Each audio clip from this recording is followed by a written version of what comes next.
কিশোরগঞ্জে মাওলানা মামুনুল হকের আগমন উপলক্ষে মত বিনিময় ও র্যালি। তথ্য ভিডিওচিত্রে আবুল কালাম আজাদ, কিশোরগঞ্জ জেলা প্রতিনিধি।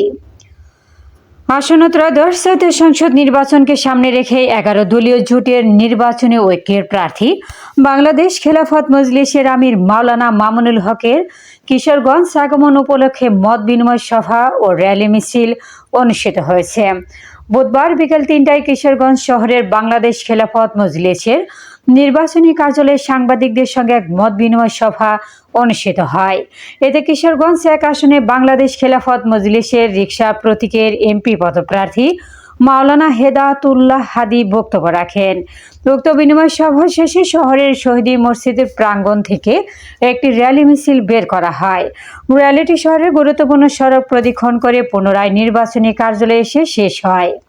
মত বিনিময় সভায় মাওলানা হেদায়াতুল্লাহ হাদি বলেন, আগামী 5 ফেব্রুয়ারি বাংলাদেশ খেলাফত মজলিসের আমির মাওলানা মামুনুল হক কিশোরগঞ্জ শহরের ঐতিহাসিক আজিমউদ্দিন উচ্চ বিদ্যালয় মাঠে আয়োজিত এক বিশাল জনসভায় অংশ নেবেন।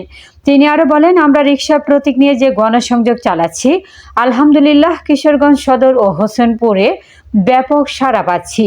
তিনি জানান, কিশোরগঞ্জ 1 আসনে মোট 180টি ভোট কেন্দ্রে প্রায় 5,55,000 ভোটার রয়েছে। এই আসনের ভোটাররা বাংলাদেশ পরিবর্তনের সঠিক সিদ্ধান্ত গ্রহণ করবেন বলে তিনি আশাবাদ ব্যক্ত করেন।